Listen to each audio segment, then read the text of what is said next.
Hélène Barizet, chef d'orchestre, qui arrive de New York, où elle dirigeait l'Orchestre Philharmonique de New York, et qui vient d'être nommée à la direction de l'Orchestre Philharmonique de Paris. Elle était premier violon elle-même dans cet orchestre. Elle part et elle revient comme chef d'orchestre, où elle retrouve son professeur, son père, son mari, qui est compositeur. Il va falloir qu'elle se confronte à tout ce qu'elle a abandonné pendant toutes ces années pour aller vivre une autre vie. Première femme à diriger ce lieu prestigieux et qui arrive avec des méthodes et un caractère bien singulier. Je suis à Paris, une anomalie. Pour certains d'entre vous, peut-être même une angoisse, voire une menace. Elle va affronter un orchestre où beaucoup de résistance, où elle n'était pas la bienvenue. Les chefs passent, l'orchestre reste.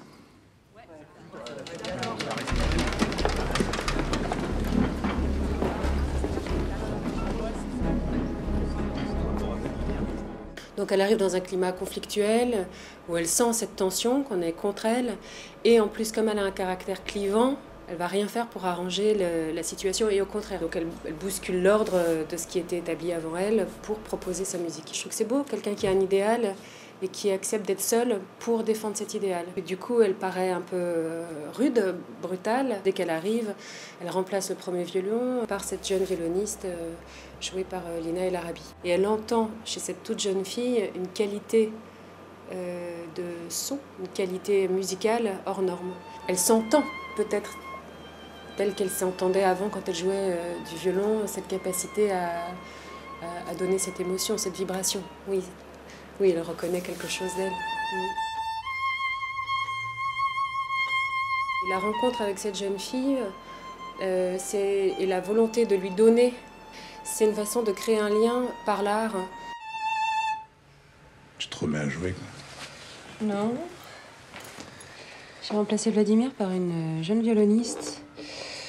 Alors, elle n'a pas les moyens de s'offrir un Barizet, mais elle en a le talent. Évidemment, ça m'a reconnecté à mon enfance quand je jouais dans l'orchestre et puis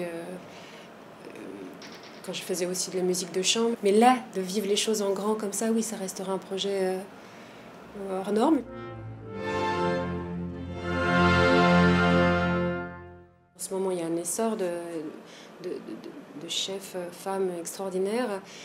J'avoue qu'il y en a une qui m'a particulièrement marquée, c'est Barbara Hannigan, parce qu'elle a d'abord une singularité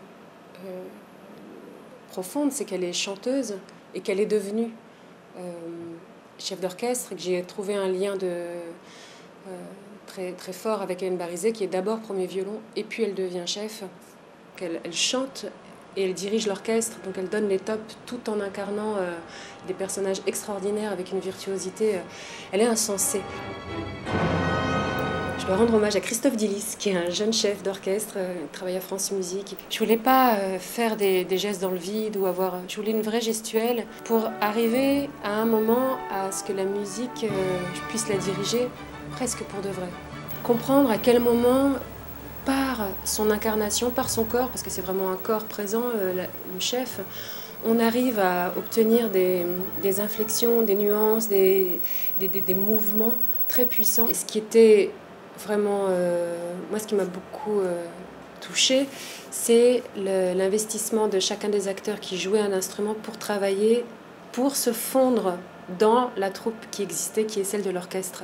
François Vincentelli qui jouait de la percussion avec son coach en permanence, Charlie Bruno qui jouait du corps, Lina El Arabi. Je vous les place en fait en fonction de la place qu'ils ont quand je suis chef et de voir comment on s'est fondu dans une troupe.